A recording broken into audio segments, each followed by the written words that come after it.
हरियाणा की हर अपडेट के लिए बेल आइकन दबाएं और सब्सक्राइब करें STV हरियाणा न्यूज। रुक करेंगे फटाफट हरियाणा की ओर। वैश्विक महामारी कोरोना वायरस के खिलाफ भारत ने सबसे बड़ी जंग छेड़ दी है। देश भर में कोरोना टीकाकरण अभियान का पहला चरण शुरू हो चुका है। प्रधानमंत्री नरेंद्र मोदी ने शनिवार सुबह 10:30 बजे वीडियो कॉन्फ्रेंसिंग के जरिए टीकाकरण अभियान की शुरुआत की।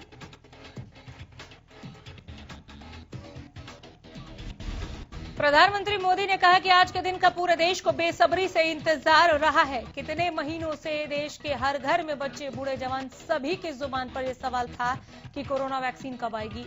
अब वैक्सीन आ गई है। बहुत कम समय में कोरोना की वैक्सीन आ गई है। पीएम मोदी ने कहा कि आज वो वैज्ञानिक, वैक्सीन रिसर्च से जुड़े अनेक लोग विशेष प्रशंसा के हकदार हैं जो बीते कई महीनों से कोरोना के खिलाफ वैक्सीन बनाने में जुटे थे। आमतौर पर एक वैक्सीन बनाने में बरसों लग जाते हैं, लेकिन इतने कम समय में एक नहीं 2 मेड इन इंडिया वैक्सीन तैयार हुई है।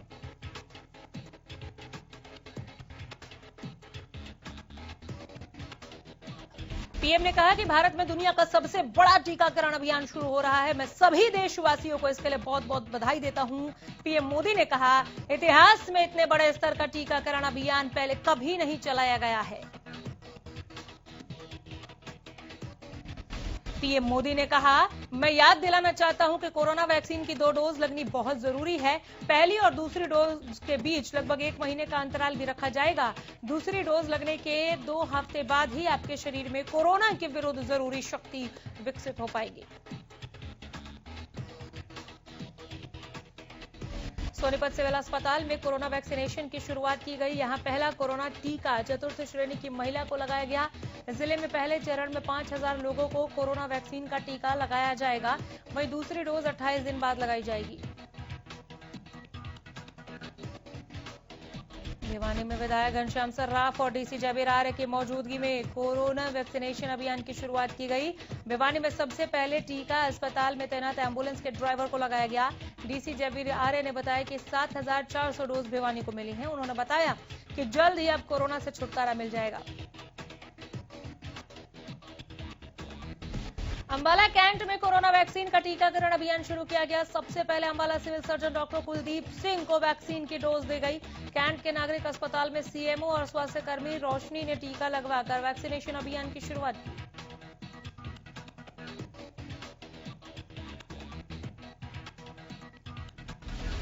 बरवाला के उकलाना में किसानों ने ट्रैक्टर मार्च का रिहर्सल किया। सैकड़ों की संख्या में किसान उकलाना और बरवाला से ट्रैक्टरों पर सवार होकर निकले। किसान भैरी अकबरपुर साहू की नाला पाबड़ा होते हुए बरवाला एसडीएम कार्यालय पहुंचे।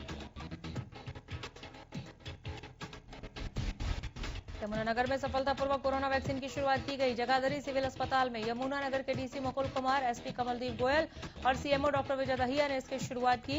इस वैक्सीन को लेकर फ्रंटलाइन योद्धा भी वैक्सीन को लगने को लेकर काफी उत्साहित नजर आए।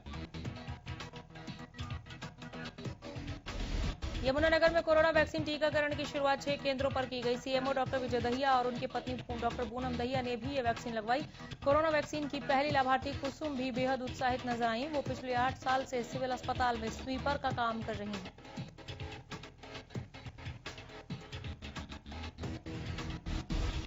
रादौर सरकारी अस्पताल में कोरोना वैक्सीनेशन की शुरुआत की गई। रादौर में 99 लोगों का टीकाकरण किया जाएगा। पीएम मोदी के अभिभाषण के बाद वैक्सीन लगाने का कार्य शुरू कर दिया गया था।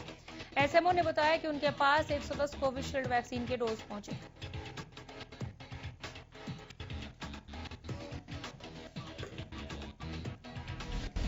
पिहोवा में कोरोना की वैक्सीन हेल्थ वर्कर्स को लगाई गई। सुबह 10:30 बजे से शुरू हुआ यह अभियान शाम 5 बजे तक चलाया जाएगा। वहीं डॉक्टर्स का कहना है कि अगर कोई पहले से ही किसी बीमारी से ग्रस्त है तो उसको कोविड-19 का टीका नहीं लगाया जाएगा।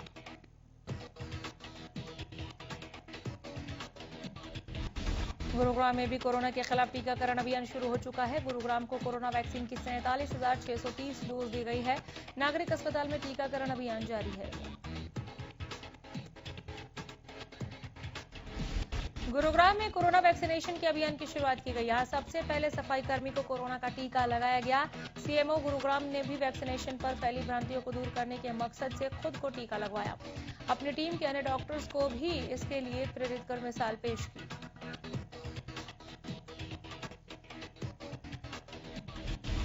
वहीं चीफ मेडिकल अफसर वीरेंद्र यादव की माने तो शुरुआती चरण में सफाई कर्मी और उसके बाद दूसरी पंक्ति में पुलिस कर्मियों को वैक्सीन दी जाएगी। बता दें कि साइबर सिटी में कोरोना ने प्रदेश भर में सर्वाधिक कहर बरपाया था। गुरुग्राम में 57,729 मरीजों में कोरोना की पुष्टि हुई थी, जिसमें से 56,742 मरीजों ने कोरोना को मात दी थी। सिरसा में कोरोना वैक्सीनेशन का टीकाकरण अभियान शुरू हो चुका है। शुक्रवार को सिरसा में वैक्सीन की पहली खेप पहुंची थी। सिरसा को कोरोना वैक्सीन की 7,320 डोज दी गई। पहले चरण में स्वास्थ्य कर्मियों को टीका लगाया जा रहा है।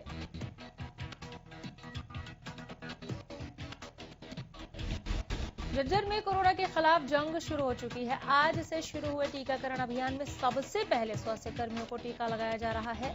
बीते दिन झज्जर में कोरोना वैक्सीन की खेप पहुंचाई गई थी।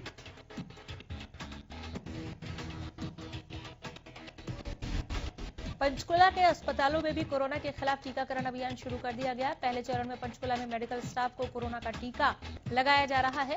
सफाई कर्मचारियों को भी टीका लगाया जा रहा है। बल्लभगढ़ में परिवहन मंत्री मूलचंद शर्मा ने टीकाकरण अभियान का रिबन काटकर शुभारंभ किया। यहां सबसे पहला टीका सफाई कर्मचारी को लगाया गया। फरीदाबाद के बादशाह खान अस्पताल के सीएमओ रणदीप पूनिया, डॉक्टर गजराज समेत स्टाफ टीकाकरण के दौरान मौजूद रहा। इस मौके पर परिवहन मंत्री ने देश के सभी डॉक्टरों को बधाई देते हुए कहा कि विश्व में भारत ने सबसे पहले ये दवाई बनाकर लोगों को बड़ी राहत दी है। इस बात के लिए मंत्री ने देश के प्रधानमंत्री को भी बधाई दी है।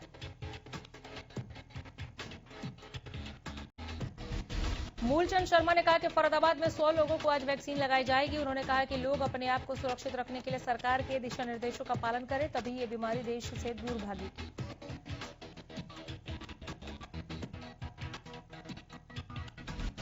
कैथल में भारतीय किसान यूनियन के लोगों ने कोरोना वैक्सीन का विरोध किया। कैथल के Jat shining star public school में आज कोविड-19 का शुभारंभ होना था, जिसका शुभारंभ कैथल के विधायक लीलाराम के हाथों करवाया जाना था, लेकिन उससे पहले ही भाकियों के लोग वहां पहुंचे और नारेबाजी शुरू की।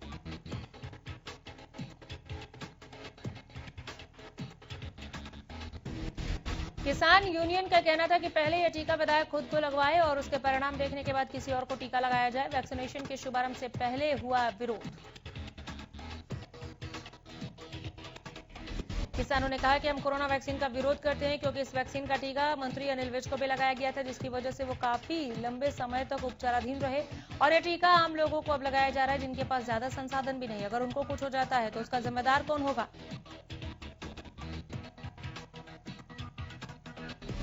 मुख्यमंत्री मनोहर लाल ने सक्षम युवा योजना की प्रगति की समीक्षा बैठक की अध्यक्षता की। प्रदेश में कोई भी युवा बेरोजगार न रहे, इस विजन को साकार करने के लिए प्रदेश सरकार ने सक्षम युवा योजना के तहत 6 महीने की एग्जिट रणनीति तैयार की है।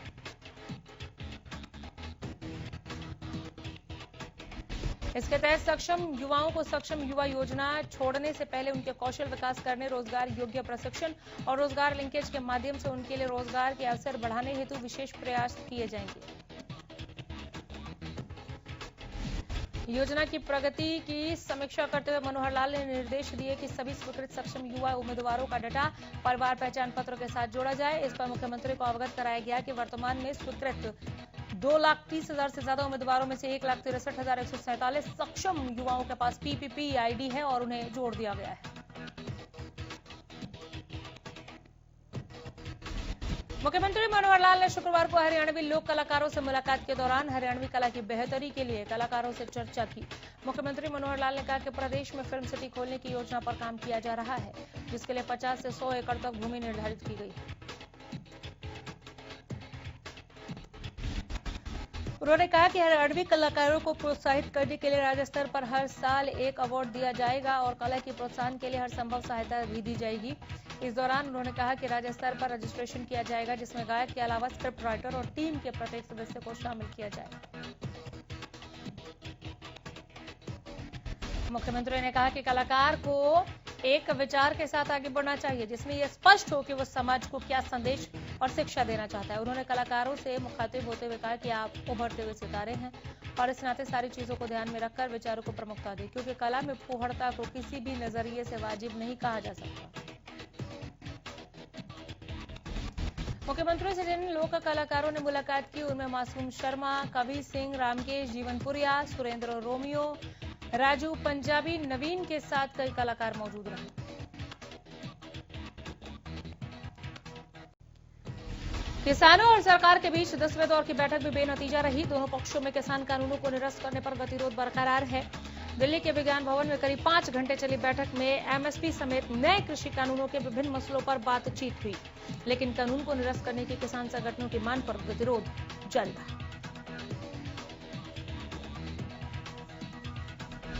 सरकार और किसानों के बीच अब 19 जनवरी को अगली बैठक होगी। गौरतलब है कि सुप्रीम कोर्ट द्वारा बनाई गई कमेटी के बाद सरकार किसान के बीच हुई ये पहली बैठक थी।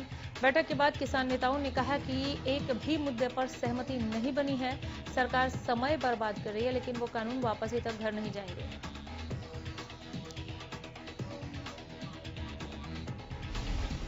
किसानों और सरकार के बीच 10वें दौर की बैठक बेनतीजा होने के बाद शंभू टोल प्लाजा पर बैठे किसानों ने कहा कि अब हमें 19 तारीख को होने वाली मीटिंग से कोई उम्मीद नहीं है।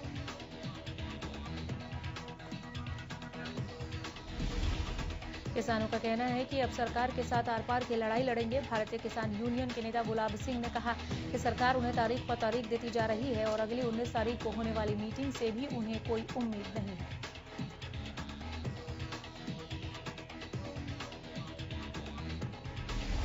फतेहाबाद के जिला मुख्यालय पर किसानों ने ट्रैक्टर मार्च का रिहर्सल किया। इस दौरान भारी संख्या में किसान ट्रैक्टरों पर नजर आए। किसानों का कहना है कि रिहर्सल 26 जनवरी के लिए की जा रही है। इस दौरान किसानों ने गांव में मौजूद सभी किसानों से दिल्ली कूच की अपील की।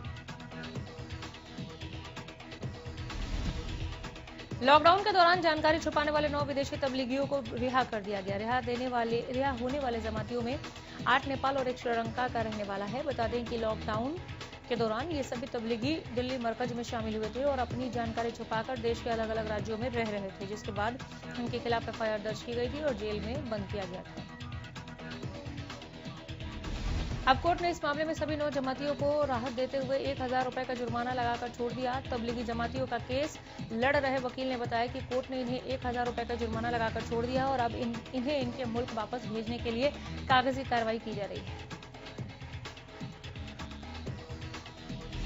यमुनानगर में हैकरों ने जैक हैवी इंजीनियरिंग लिमिटेड की ईमेल आईडी हैक कर 1.25 करोड़ की ठगी को अंजाम दिया। यह पैसा लंदन के पीएसबी नाम के बैंक अकाउंट में डलवाया गया है। इसका पता तब लगा जब कंपनी के पास पेमेंट नहीं पहुंची। इस ठगी से जुड़ी शिकायत पुलिस 2 अलग अलग जगहों से मिली, जिस पर पुलिस ने कार्रवाई करते हुए धारा 420, 406 और 66D के तहत 2 एफआईआर दर्ज कर जांच शुरू की। एडिशनल एसएचओ सतपाल ने बताया कि उन्हें इस जैक के वाइस प्रेसिडेंट अनिल सुंदर की ओर से शिकायत दी गई है कि मेल आईडी हैक कर करीब 2 मामलों में 1.25 करोड़ की ठगी की गई, जिस मामले में जांच जारी है। गुरुग्राम के बसई में 9 जनवरी को एक युवती की हत्या के मामले में पुलिस ने आरोपी को गिरफ्तार किया। पुलिस ने मृतका के परिजनों की शिकायत पर ज्योति के लिव इन पार्टनर के खिलाफ हत्या का मामला दर्ज किया था। इस मामले में तफ्तीश के दौरान पुलिस ने आरोपी मिराजुद्दीन को पालम बिहार इलाके से गिरफ्तार किया। पुलिस की माने तो मृतका ज्योति और मिराजुद्दीन की मुलाकात शहर के निजी अस्पताल में नौकरी के दरमियान हुई। दोनों में दोस्ती और फिर प्यार हुआ, जिसके बाद बीते 2 महीनों से मृतका ज्योति वसई एनक्लेव इलाके में मिराजुद्दीन के साथ रहने लगी थी। ज्योति अपने पार्टनर पर लगातार शादी के लिए दबाव बना रही थी, जिससे तंग आकर मिराजुद्दीन ने बीती 9 जनवरी की देर रात ज्योति का उसी की चुन्नी से गला दबाकर हत्या की वारदात को अंजाम दिया और शव को फांसी से लटकाकर मौके से फरार हो गया। हांसी पुलिस ने शुक्रवार देर शाम कॉलेज रोड पर कई कैफों में छापेमारी की। डीएसपी विनोद शंकर की अगुवाई में पुलिस ने 5 कैफे पर छापेमारी करके कैफे मालिकों को वहां चल रही अनियमितताओं को लेकर आदेश दिए। डीएसपी ने कैफे मालिकों को कहा है कि अगर वो कानून का पालन नहीं करेंगे तो उनके खिलाफ कानूनी कार्रवाई की जाएगी। दरअसल पुलिस को इन कैफे में अनियमितताओं की शिकायत मिली थी, जिसके बाद पुलिस की जांच में भी यहां अनियमितताएं दिखाई दी। किसानों और सरकार के बीच 10वें दौर की बैठक बेनतीजा होने के बाद शंभू टोल प्लाजा पर बैठे किसानों ने कहा कि अब हमें 19 तारीख को होने वाली मीटिंग से कोई उम्मीद नहीं है।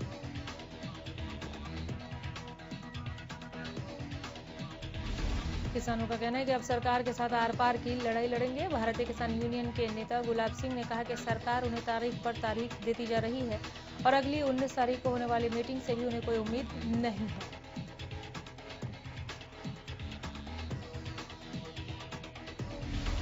रादौर के जुब्बल बकाना रोड पर अचानक एक बाइक अनियंत्रित होकर पेड़ से टकरा गई। इस दौरान युवक की मौके पर ही मौत हो गई। मृतक युवक की पहचान राहुल कश्यप के रूप में हुई है।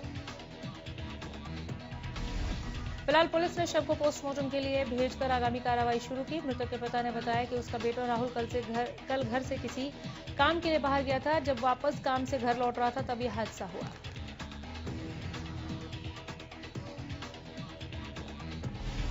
फटाफट हरियाणा में यहीं रुकेंगे, देखते रहिए।